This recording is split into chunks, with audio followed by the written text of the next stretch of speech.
Tayo manalangin na naman. Dear Heavenly Father, once again, I come unto the throne of grace to visit thy free. Open the minds, understanding of my fellow countrymen.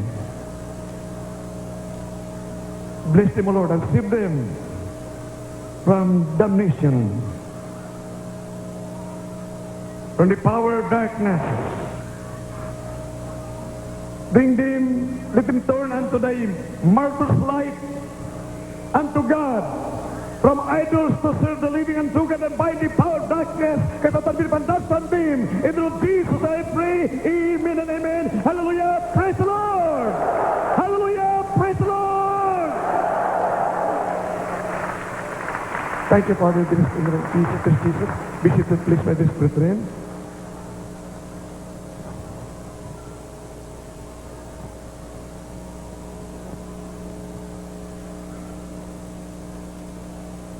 Everybody throughout the world is wondering whether God is an answering God.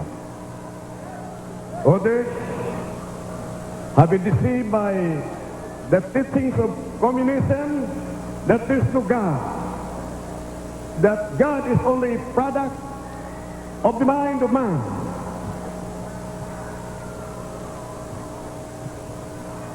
Why there are plagues and calamities.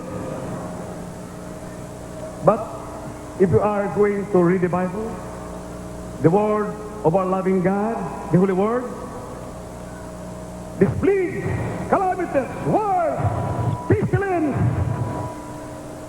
murders, drug addiction,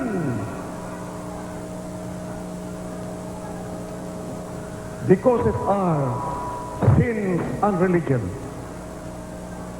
Bakit maraming kalamidad, mga problema sa buong daigdig, may patayan? Kung totoo nga may Diyos, dahil mabait na Diyos ay pag-ibig, kapayapaan, kagalakan, kapangyarihan labanan ng kasalanan, upang kayo maging tunay na Kristiyano, anak ng Diyos sa kapagmana ng buhay na walang hanggan. Bakit? Dahil sa kasalanan, ang tao'y napapahamak sa apoy ng impyerno. Pinapaasa tayong mga reliyon. Gano'ng kabagsik, kabigat ang parusa pag ikay naniwala sa mga reliyon. Makita po natin si Shadrach, Meshach at Abednego. Alam ang katotohanan, pinila sunugin, litunin ng emperador ng buong daigdig kaysa lumuhod sa mga reporto kaysa maglingkod sa reliyon ni Haring Nebuchadnezzar. That is Daniel chapter 3 verse 16 up to 20. Kaya nalilit, mahal, dito malalaman po natin bakit pinili lang sunugin. Ayaw nila lumuhod sa reporto ni King Nebuchadnezzar. Dito mahal ating isip-isipin. Bakit? Alam ba nila na ang pagluhod sa mga reporto ay pagluhod kay Satanas? Mamaya malaman po natin. Babagsik ito, tiriple, na malaman po natin ang pagluhod sa mga reporto. Nandiyan ang karamdaman, nandiyan ang kasalanan, na napagluhod kay Satanas. Walang kapangyarihan labanan ang kasalanan, ang karamdaman, bunga ng kasalanan, nagkaroon ng cancer, leukemia, diabetes, nasa pagluhod sa mga reporto. Pagluhod kay Satanas, ipinagbabawal sa pangalan ng Isos. Amen. Praise the Lord! Hanggang ngayon, matatapos ang daigdig, masusunog ng daigdig. Hindi pa rin alam ng mga tao, ayaw makinig sa Panginoon Kristo. May kapangyarihan, ibigay tao, ang pinagkasalanan, susunod sa Diyos sa masamang Espiritu. Ngunit oras na, mamulat sa katotohanan, upang lahat ay magpamana ng buhay na walang hanggan. Amen. Praise the Lord. Hallelujah. Can we read it? From the book of Daniel, chapter 3, verses 16 up to 20.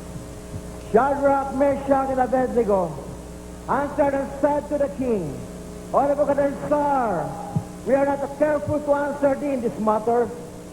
If it is so, our God whom we serve is able to deliver us from the burning fiery furnace, and he will deliver us out of thine hand, O king. But if not, be it known unto thee, O king, that we will not serve thy gods, nor worship the golden image which thou hast set up. there was Nebuchadnezzar full of fury. And the form of this age was changed against Shadrach, Meshach, and Abednego. Therefore he spake and commanded that they should heat the furnace 7 times more than it was once to be heated. And he commanded the most mighty men that were his army to bind Shadrach, Meshach, and Abednego, and to cast them into the burning fiery furnace. Amen! Praise the Lord!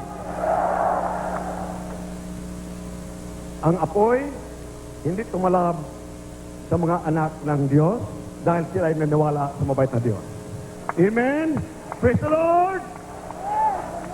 Dito sa Jesus Miracle Cruise Ministry, dahil tayo naniwala sa mabait na Diyos, ang ating Diyos dito ay sinasamba sa Espiritu at katotohanan. Siya hindi nakikita, ngunit palalaman mo, siya ay magkapangyarihan, tumutungo sa panalangin, siya ay nasa atin dahil mga lumpo, mga bulag, mga pilay, nagsigalan dito, may cancer na kayo matibilitis, may AIDS, gumagaling dito, mga bisyo na alis sa pangalan ni Jesus. Ang mga rebelde nagbabago dito. Nakita nila ang katotohanan, ang privat ebidensya, ang kapangyarihan ni Kristo Jesus. Malaman natin na siya ay buhay na Diyos. Amen. Praise the Lord. Hallelujah.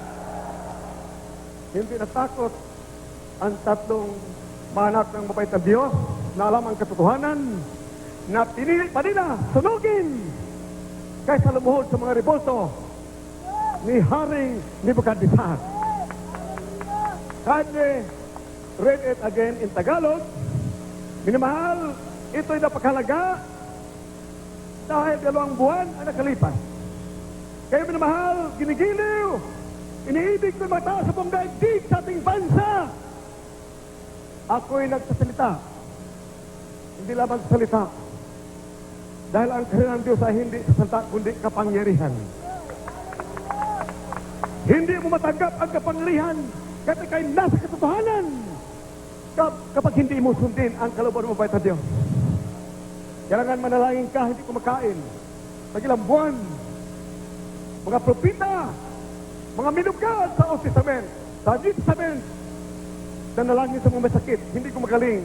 Kung hindi sila nanalangin, hindi kumakain ng buwan. Ilang buwan.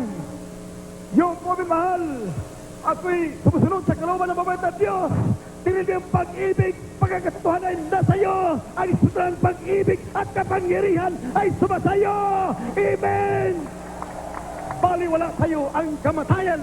Ang mahalaga, ang iting ginigili mo kababayan, matanggap ang katotohanan, ang kagalakrabdaman, at pagpamana sila ng buhay na walang hanggan. Hallelujah! Praise the Lord! Kindly read it. Daniel Kapitulo 3, versikulo 16 hanggang 20. Si Shadrach, si Meshach at si Abednego ay nagsabi sa hari, O Nabucodonosor, kami ay walang kailangan na magsisagot sa iyo sa bagay na ito. Narito, ang aming Diyos na aming pinaglilingkuran ay makapagliligtas sa amin sa mabangis na hurnong nagniningas at ililigtas niya kami sa iyong kamay, O hari. Ngunit kung hindi, talastasin mo, O hari, na hindi kami maglilingkod sa iyong mga Diyos, ni magsisamba man sa larawang ginto na iyong itinayo, nang magkagayon na puspos ng kapusukan si Nabucodonosor, at ang anyo ng kanyang mukha ay nagbago laban kay Shadrach, kay Meshach at kay Abednego. Kaya siya nagsalita at nag-utos na kanilang painitin ang hurno ng makapito na higit kaysa dating pag-init, at kanyang inutusan ang mga ilang malakas na lalaki na nangasa kanyang hukbo, nagapusin si Shadrach, si Meshach at si Abednego, at sila'y ihagis sa mabangis na hurnong nagniningas. Let us sabi, praise the Lord! Libo, isang buhok ay walang nasunog. Ang mga hindi anak ng mabait na Diyos, mga sundalo ni Emperor Nebuchadnezzar, sila nag-isa sa mga anak ng mabait na Diyos, si Shadrach, Meshach at Abednego. Sila ang nasunog, silang namatay. Malayo sa apoy, dahil napakainit, sobrang init, 7 times multiplied ang hurnuhan sa galit ng hari. Ngunit ang nangamatay ay ang mga sundalo ni Haring Nebuchadnezzar. Sa 28 minamahal, makita po ninyo minamahal, nakita ng hari na ang kapangyarihan ng apoy ay hindi umubra sa mga anak ng mabait na Diyos. Nalaman ng Haring Emperor Nicotisar na may Diyos pala na magpangyarihan. Na kanyang mga riboto, mga Diyos-Diyosan, patot simot at kahit ang ginto ay baliwala. Hallelujah, walang kapangyarihan. Lumuhod ang hari, nag-utos siya. Lahat kayo maniwala sa Diyos, sa langit, na nagligtas sa kamatayan, sa katong anak ng Diyos. Maniwala kayo ng Diyos ay Espiritu. Sinasamba sa Espiritu at katotohanan, isang Diyos, hindi mga Diyos-Diyosan. Huwag na kayo maniwala sa aking Diyos-Diyosan. Ang hindi maniwala sa Diyos, ni Shadrach, Meshach at Abednego, ay putol-putulin. Ang mga bahay nila ay gawing CR. Dumihan. Imagine mo mahal ang hari, lumuhod. Lumuhod sa totoong mga anak ng Diyos. Lumuhod, nakita na tunay ang nasa katotohanan sila, nag-umpit ang hari, karagandaka na kumberte. Kale, read it? 20-29. Daniel Kapitulo 3, versikulo 28 hanggang 29. Si Nabucodonosor ay nagsalita at nagsabi, "Purihin ang Diyos ni Shadrach, ni Meshach at ni Abednego na nagsugo ng kanyang anghel at nagligtas sa kanyang mga lingkod na nagsitiwala sa kanya at binago ang salita ng hari at ibinigay ang kanilang mga katawan upang sila'y hindi maglingkod ni sumamba sa kaninumang Diyos liban sa kanilang sariling Diyos. Kaya't nagpasiya ako na bawat bayan, bansa at wika na magsalita ng anumang kapulaan laban sa Diyos ni Shadrach, ni Meshach at ni Abednego, pagpuputol-putulin ang kanilang mga bahay ay gagawing dumihan sapagkat walang ibang Diyos na makapagliligtas na ganitong paraan." Amen! Praise the Lord! Nalaman ngayon ng hari ng buong daigdig sa oras na ikaw lumuhod sa mga reboto niya, ikaw ay kalaban ng mawita Diyos. Ikaw ay tatapon sa apoy ng impyerno. Revelation chapter 9 verse 20, Revelation 21 verse 8. Ang malulot sa reboto ay itatapon sa impyerno, sa apoy ng impyerno, habang hindi pa huli, may pagkakataon palumapit sa katotohanan, tanggapin si Kristo, makinig Kristo, at maglingkod sa pamamagitan ng Diyos, sa Jesus, Miracle Ministry, sa mga born again group, habang hindi pa huli, lumapit na kayo, o magyakit sa langit, magpamana ng buhay na walang. Can you read it in Tagalog? Sa aklat ng Apokalipsis, Kapitulo 9, ang talata ay 20. At ang nalabi sa mga tao na hindi napatay sa mga salot na ito, ay hindi nagsipagsisi sa mga gawa ng kanilang mga kamay, upang huwag sumamba sa mga demonyo at sa mga Diyos-Diyosang ginto, at pilat at tanso at bato at kahoy, na hindi nakakakita, ni nakakaririnig man, ni nakakalakad man. Apokalipsis, Kapitulo 21, ang talata ay 8. Ngunit sa mga duwag at sa mga hindi mananampalataya at sa mga kasuklam-suklam at sa mga mamamatay tao at sa mga mapakiapid at sa mga magagaway at sa mga mapagsamba sa Diyos-Diyosan at sa lahat ng mga sinungaling, ang kanilang bahagi ay sinagat-dagatang nagniningas sa apoy at asupre na siyang ikalawang kamatayan. Sundan din po kami minmahal ang nasa reliyon. Sundan po natin. Bakit tayo alisin ng kasalanan? Bakit tayo nakaatang sa nagtatapon? Bakit magkaramdaman tayo magkaramdaman ng cancer, ng kidney, diabetes, AIDS, heart disease, lahat ng uri ng karamdaman? Sa hospital hindi ko magaling. Bakit? Dahil ito'y bunga ng kasalanan. Bunga ng paglulog sa mga riboto. Bunga ng pag-imbris sa mga reliyon. Walang kwenta ang reliyon. Dapat walang kalaban mga ng Diyos. Hallelujah! Praise the Lord! Sundan, patayin! Seek the truth and the truth shall make you free. Here's the scripture. More than you shall know whether you have eternal life. Romans chapter 1, verse 16 up to 30. Can we read it? Tagalog. Sa mga taga-Roma, Kapitulo 1, versikulo 16. Sapagkat hindi ko kinahihiya ang Ebanghelyo, sapagkat siyang kapangyarihan ng Diyos sa ikaliligtas ng bawat sumasampalataya, una-unay sa Hudyo at gayon din sa Grego.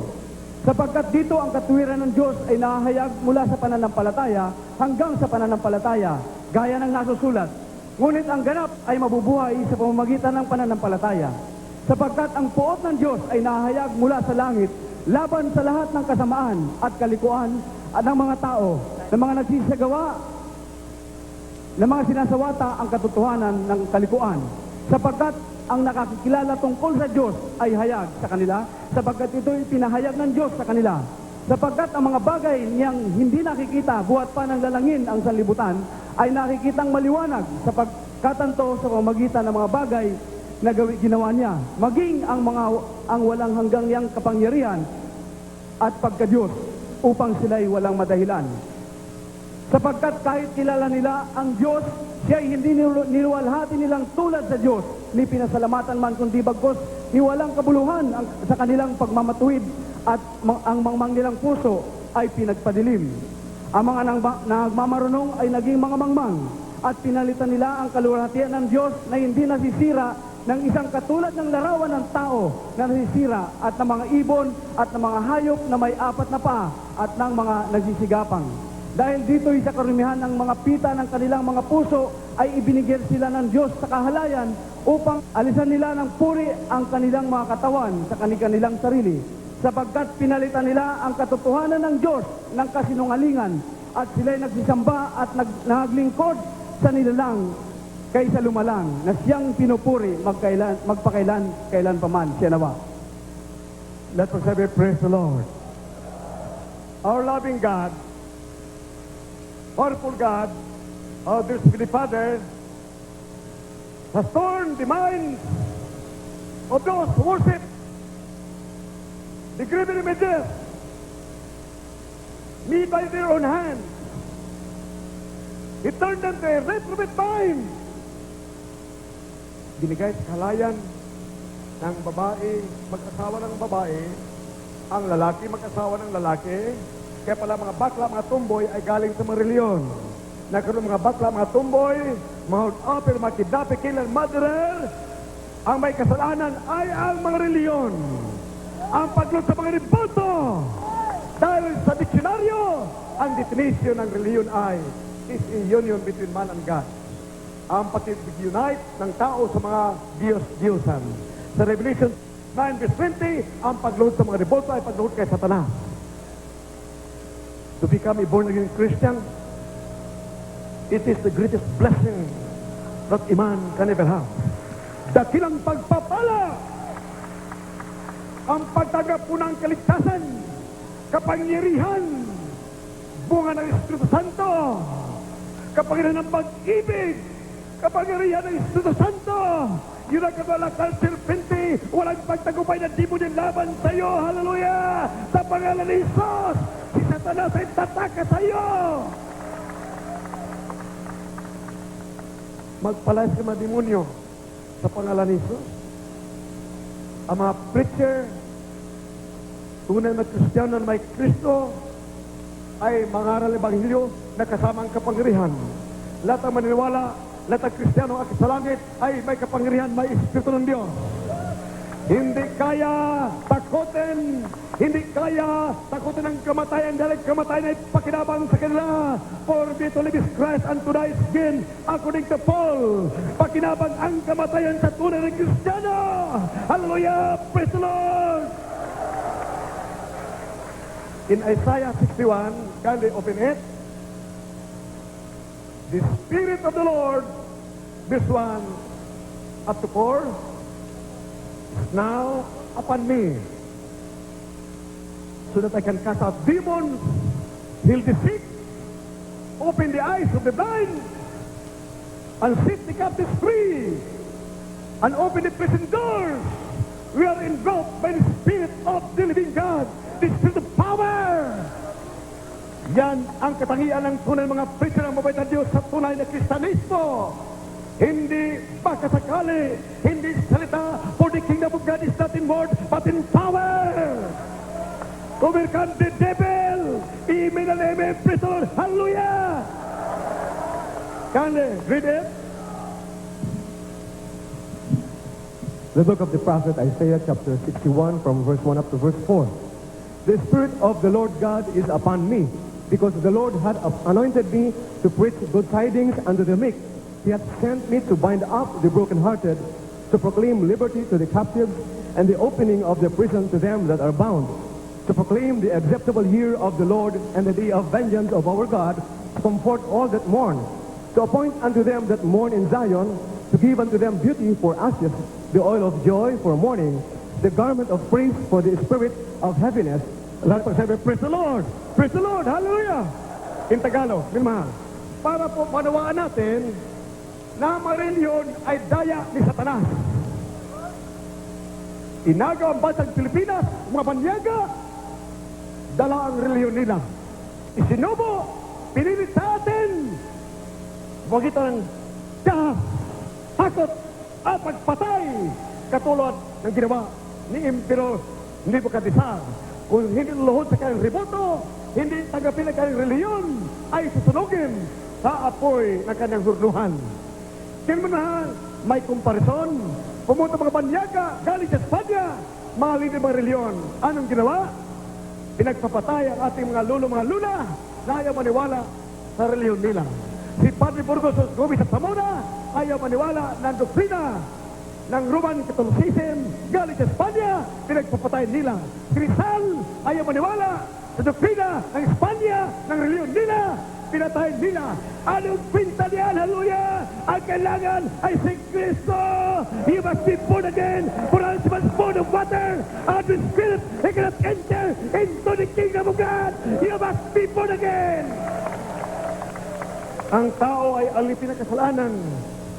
Mula pa nung tayo isnilang sa sinapupunan nating pinamahal ng mga magulang, alipin ang kasalanan, isinilang sa fisikal, alipin ang kasalanan, kailangan isilang sa spiritual upang magmamana ng buhay na walang hanggang. Dahil sinabi ng Biblia, therefore, there is now no condemnation to them who are in Christ Jesus, who walk not after the flesh, but after the Spirit.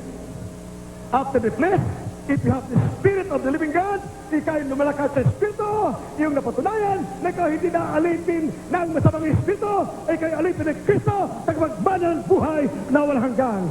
Amen. Praise the Lord. Hallelujah. Minamahal, sinabi ng Biblia, God answereth not sinners, John 9:31, but if any man be a worshiper of God and do it his will, him he heareth. The moment you worship God through graven images, whether or not you are sincere, our loving God will never answer the prayer. Maraming madadaya. Minamahal, not through emotionalism, but through the truth. And you must be practical and wise. You must be wise, for going to heaven is the greatest matter of importance. For it is appointed that man wants to die after this the judgment. Since time immemorial, up to the present, since still ruled our nation for 450 years.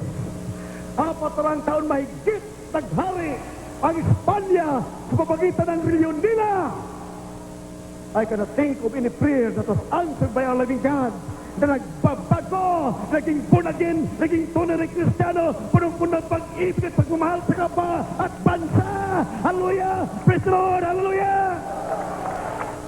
Kaya sabi ni beloved Susi Rizal, kahit pong dagat ang Pasipiko, gawing bindita, baliwala yan. Kailangan tayo maglingkod sa Diyos habang buhay. Magbabago ka. He must be born again. For unless he must be born of water and of the Spirit, he cannot enter into the kingdom of God. Ang tao sinilang na magsalanan, alipin ang kasalanan. Kailangan isiling ka sa Espiritu. Isiling ka kay Kristo. Upang ka magbabago. Biging tulad ng sa Diyos na magmana ng buhay na walang hanggan. Kahit ano ka pa, kahit killer, murderer, hold upper, anong you're a murderer, you're a drug lord, sa oras matanggap mo si Kristo, maniwala ka sa Panginoon ni Kristo, magsisisi ka sa iyong kasalanan kung bakit maraming nababali ng mga bata ng drug addiction upang magkamalang salapi ng billions bricks of greed. But the moment you give your life to Jesus and repent of your sins, baguhin ka ng Diyos, drug lord ka, gawin kang tunay na Kristiyano, mabait, palak ng Diyos, sa magbana ng buhay na walang gan. Amen. Praise the Lord. Hindi ka. Tunisan ka. Food apple, kidnap, killer, and murderer. Kapag kayo naniwala sa Panginoon Kristo, tanggapin mo si Kristo at magsisisi ka.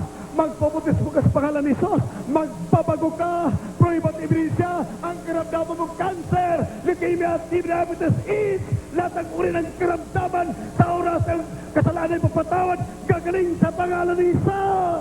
Amen. Praise the Lord. Hallelujah. But faith cometh by hearing, and hearing by the word of God. Ang pananampalataya ay kailangan ng mabait ng Diyos. For without faith, it's impossible to please God. Kung ikaw gumaling, hindi sa primero pagdalo, dumalo ka ng dumalo. Pag mayroon ka pananampalataya, ang kasalanan mo ay mapatawad. Ang karamdaman na bunga ng kasalanan ay gagaling sa pangalan ni Jesus. Amen. Praise the Lord. Amen. Praise the Lord. Hallelujah. Kande. Ready?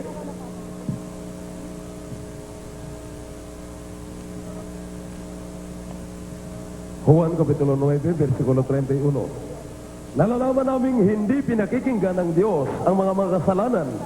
Datapat ko ang sinumang tao ay magiging mananamba sa Diyos at ginagawa ang kanyang kalooban, siya ay pinakikinggan niya. Amen. Lahat pagsabi, praise the Lord. Praise the Lord. Hallelujah. Manimahal, napakalaga ng kaligtasan. Sinabi, by the fruits, you shall know them.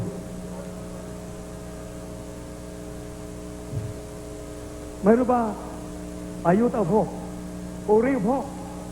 To hold on to that our religions are of God or not. Minamahal, hindi tayo maging emosyonal. Tayo maging practical and realistic and wise. Do you remember? Dito minamahal, para malaman natin na ang ating mga ginigilir, iniibig mga lider ng reliyon, lahat tayo nadaya na mga lider ng reliyon sa Espanya. Pumunta rito na agaw Pilipinas. Kaya tayo naging religyoso. Nadaya tayo. Against our will, dahil tayo mga bata pa, tayo hindi pa sinilang. Naloko, nadaya, natakot ang ating mga magulang.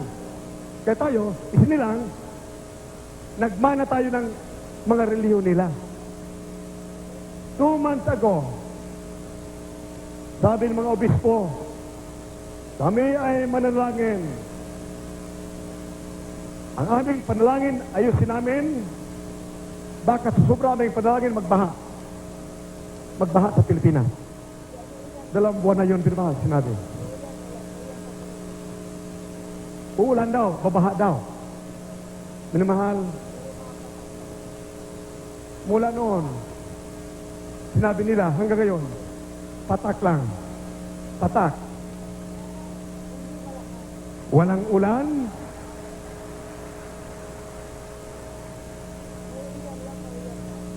Sabi ng newspaper, ilang linggo mula ngayon,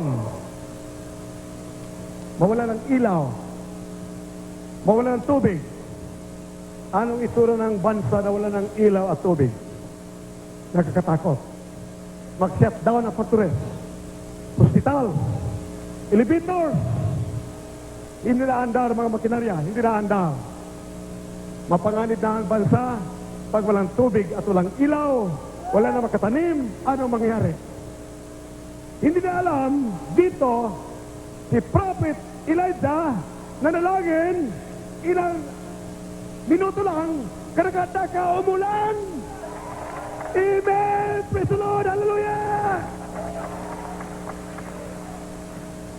Ako'y nanalangin na 1992, dahil drought yun. Mitre, sabi ko, ako'y mag-decree at manalangin. Sa Quirino Grandstand, meeting. Inaunang meeting dahil yun ay linggo.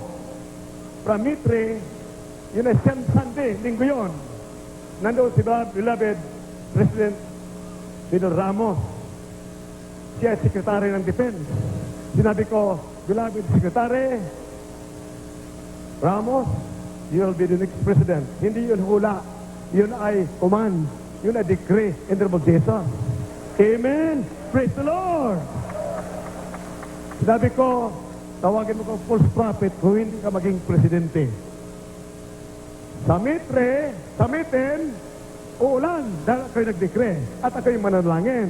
Kapag hindi ulan, pagkatapos ko manalangin, may ilang minuto, kayo mga NPA, mga sundalo, mga pulis, barilin niyo ako. And nandoon si beloved Bobby Nugget, Major Nugget, naghanda na kanyang 45. Pagtayo ko, naghanda. Kung hindi ulan, ako'y baril niya. Marami pa mga NPA doon, mga sundalo, baril nila ako. Pagtayo ko, nandalangin ako, after 10 minutes, umulan. Sila nangapasa sa pangalan ni Jesus. Amen! Praise the Lord! Hallelujah! Hindi yun pagkakataon dahil hindi umulan, almost 1 year na, drought. Kung sabihin ng mga limang reliyon, manalangin sila, at ulan after 2 months, hindi yun panalangin nila, dininig ng mabait na Diyos, dahil umuulan talaga. Amen! Praise the Lord! Mari, uulan na after 2 months, after 3 months, kung ikaw'y nanalangin, lalo na sa publiko, kailangan manalangin ka after 10 minutes, after 30 minutes, uulan ka para malaman, Diyos mabait at tupukol sa iyong panalangin. Amen! Praise the Lord! Huwag na tayo magdayaan, minamahal. Kayo minamahal ng mga leader reliyon. Kayo ay gusto na ng kaligtasan. Hindi ninyo matatiis ang apoy ng impyerno. Sinong gusto ng apoy ng impyerno? Alam ko ayaw ninyo ng apoy ng impyerno. Kaya, hanapin niyo ang katotohanan. May prueba, may ebidensya. Tutugon ang mabait na Diyos. Ang Diyos ay tumutugon sa panalangin. Siya'y buhay. Ang mabait na Diyos ay buhay. Mapagin, karakadaka tutugon sa panalangin. Karakadaka. Hindi sebato at siminto, hindi kahoy, hindi bingi, walang puso, karakadaka. Katulad ng kapatid natin, hinold up. Sabi na, malapag nung patawarin mo ako. Inutok ka na siya ng baril yata o balisong. 5 hold upper sa bus. Bago pa lang, hinold up. Sumigaw siya. Sa pangalan ni Jesus, kayo mga hold upper, manigas kayo. Nagsitigas. Hallelujah! Hallelujah! Praise the Lord! Hallelujah! Glory!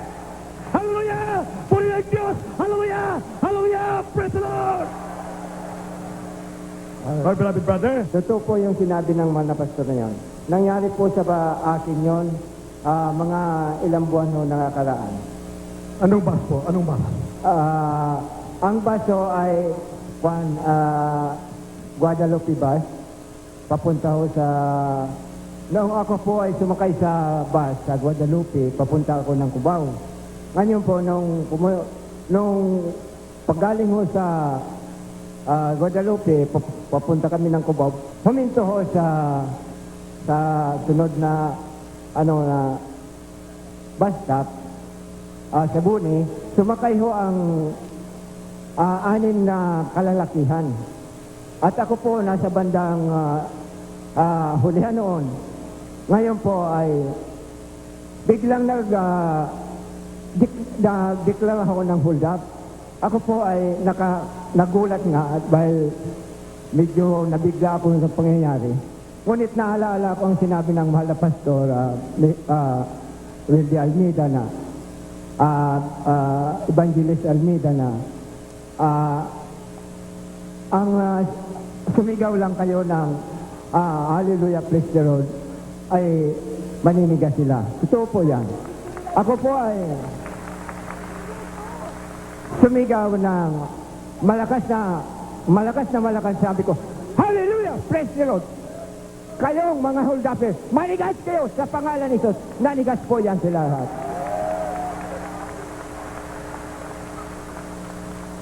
Hallelujah! Praise the Lord! Hallelujah! Hindi ho makaalis ang bus at pati yung bus na frozen din.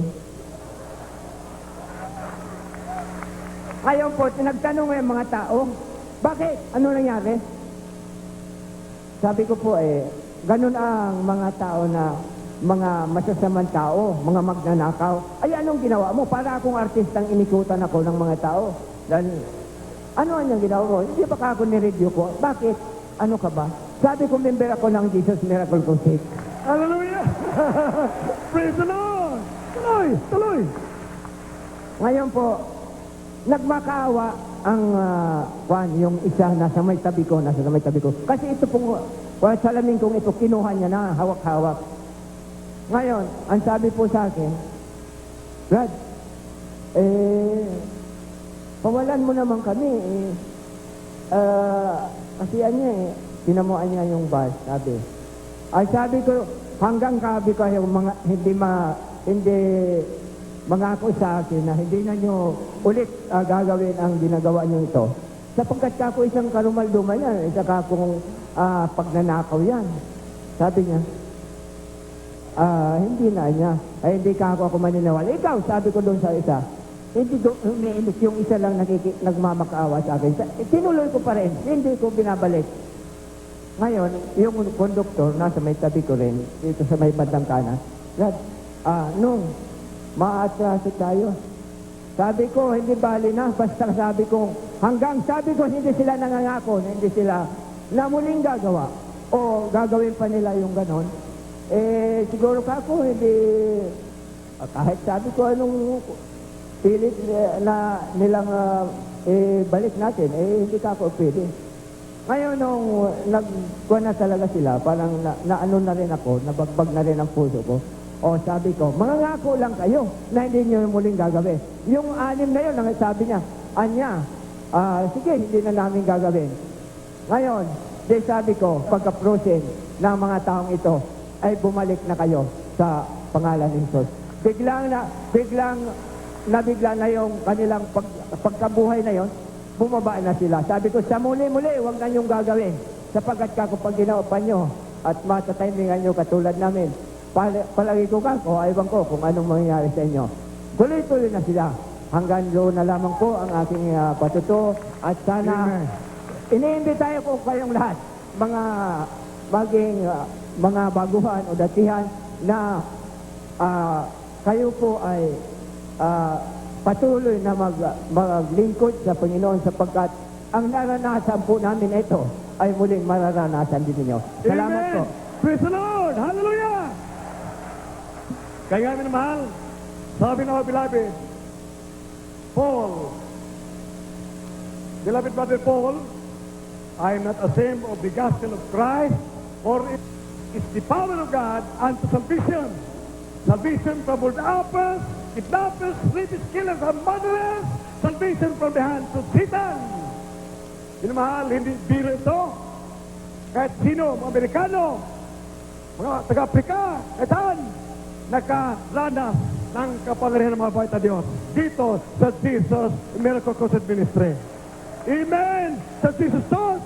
Hallelujah! God of the living God! Kaya sabi ng mabait na Diyos, mga Panginoon, Peter upon this rock, I'm going to build my church. The gates of hell shall not prevail against it. Hindi magtagumpayan dito ang pintuan ng impyerno. Si Satanas ay kakaripas ang takbo. May kay membro ng Jesus Church, Jesus Miracle Crusade Ministry. Hallelujah! You belong to the Church of the living God. With Jesus Church. Si Brother Mike Ambler, sinamahang, patungo sa Kinon Road, nakasakay ng Cadillac. Pinalanan ng bala ng mga hold-upper. Irilbi ang tama, mga Armalite. Nalaglag ang kanyang Cadillac doon sa 300 feet. Ang lalim ng bangin sa Kinon Road. Ang takot ng hold-upper, pagdating sa baba, lumipad, bumalik muli. Bumalik! Amen! Praise the Lord! Hallelujah! Pumunta sila, minamahal, galing sa Bagyo. Pumunta sila sa malayo sa Bagyo, Petzapel doon. Nandito ng mga hold-upper uli, ibang hold-upper. Sumusunod, nanalangin si Brother Mike, beloved Brother Mike Ambler. Mamaya-maya, nangawala na ang mga hold-upper. Nawala ng the Carmelite ng mga hold-upper.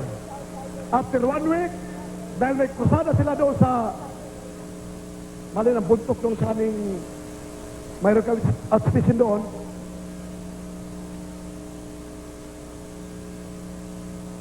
nagtisipay ang isang hold-upper na siya na-convert raw. Ang nangyari, habang sinusundan nila ang sasakyan ni beloved Brother Mike Ambler, tumakbo sila, natakot sila. Na nakita nila sa ibabaw ng kuti, maraming naka-Carmelite, nakaputi rin, mga puting damit. Ang dami pa ng mga anghel. Amen! Praise the Lord! Totoo pala sinabi, the angels of the Lord encampeth the righteous. Amen! Praise the Lord! Ito ba'y nasa reliyon? Sa mga reliyon? Wala! Hallelujah! Praise the Lord! Hallelujah! Praise the Lord! Sinabi ng Biblia, binibigyan kita ng kapangyarihan. Espiritu ng kapangyarihan ng pag-ibig. Espiritu ng katalinuhan. 2 Timothy chapter 1, verse 7. Can read it in Tagalog. Power. Ang kailangan power, hindi reliyon. Hindi totoong reliyon. Dahil ka sa impyerno, ang pinag-impyerno ni Satanas. Ang kailangan mo, si Kristo, ang Diyos sa makapangyarihan. You must become a temple of the living God. To prove yan, it is shouted out that God is in you. For it's the Spirit of the Lord that will bear witness that we are the sons and daughters of God. Ang Espiritu ng Diyos ang magpapatunay ay mga anak ng mabait ng Diyos sa kapagmana ng buhay na walang hanggang. Tinibi, kapag ang Diyos ay nasa iyo, grabe ang kapangyarihan, ang demonyo tumatakas, nanginginig, amen! Praise the Lord! Pag ikay anak ng mabait ng Diyos, mayroon ka Espiritu ng Diyos, you can heal the sick, you can cast out demons, you can knock down serpente, you can slay the serpents and the scorpions, and over all the powers of the enemy, and nothing shall by enemies hurt you, for you belong to the kingdom of God, for the kingdom of God is nothing more but in power. You can resist the devil, you can overcome the devil, ang mga demonyo ng impyerno, manginig ng takot tayo, grabing takot tayo, para kay Kristo, Kristiano ay Kristo, bilang tagapagbanan ng buhay na walang hanggan. Hallelujah! Huwag na tayo magpadaya sa mga reliyon. Goodbye mga reliyon. Hallelujah! Ang daigdig ay masusunog na. Anong kwinta? Dinilig ba? Nadinauson niya. 150 ka mga bansa sa buong daigdig nag-meeting sa Japan. Dahil sa takot nila sa ozone layer depletion. That was 7 months ago. Imagine nila itong buwan na nakalipas. Nagkaroon dahil global warming dahil ang ozone layer ay malaki na ang butas. Ikong mga 6 months from now, gano'n na kalaki. Pag ang butas sa abot sa Pilipinas, matis pa natin ang init. Ngayon wala ang tubig. Wala na. Sa critical level na ang lamig sa dam. Wala na tubig. Sa buong Pilipinas, marami na tuyong-tuyo na ang mga lupa natin. Ano mangyari ngayon? Bakit kayo minamahal? Aking ginigilan mga kababayan. Hindi niyo udyukan. Pilitin ang mga limang reliyon. Pumunta sa Lunita, sa Mitre.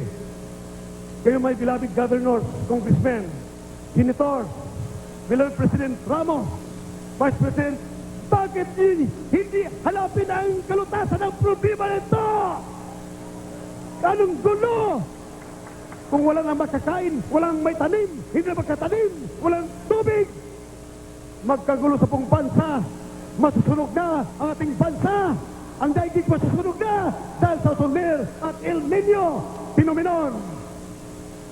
Nasaan ang mga Diyos sa mga reliyon?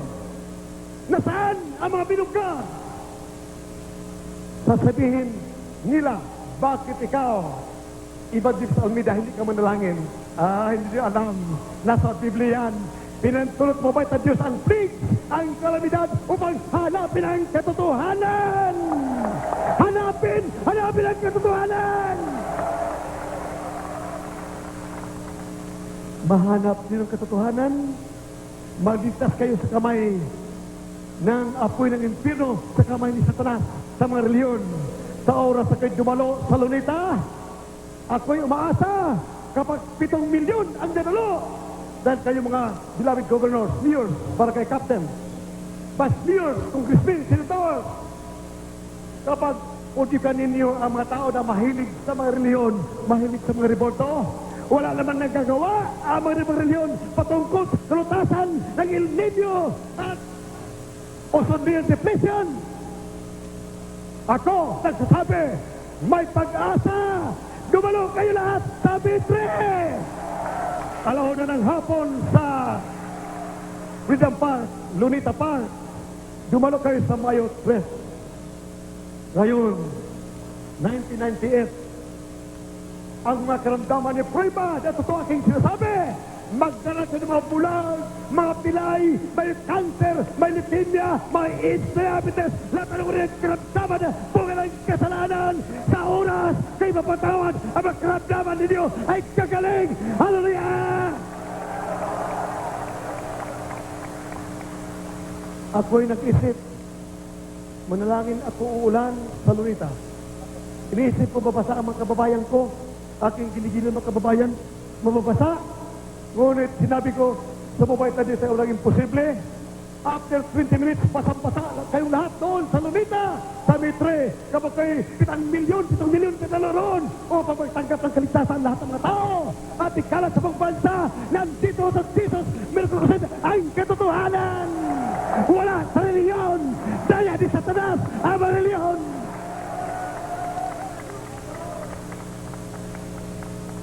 Pag umulan at kayo nabasa lahat, huwag kayo magdulumihanan. At ako'y manalangin sa pangalan ni Jesus. Kakrakadaka, tutuyo ang mga damit ninyo sa pangalan ni Jesus. Just in 20 minutes, tutuyo. Ngunit patuloy ang ulan sa buong bansa. Nasaan yung south? Pag ito ay natilibay sa buong daigdig at salaman ng ibang mga bansa, si Clinton, ang una ng mga presidente, nag-meeting 7 months ago sa Japan. Takot na takot sila sa ozone depletion. Marinig na nangyaring himala dito. Ako'y tatawagin. Lahat ng mga scientists, mga presidente ng daigdig, makikinig, kanagdaka. Ako'y mag-decree. Ang ozone depletion ay balutas sa pangalan ni Jesus. Amen. Praise the Lord. Dearest beloved President Bill Clinton, I challenge you for the good of the world population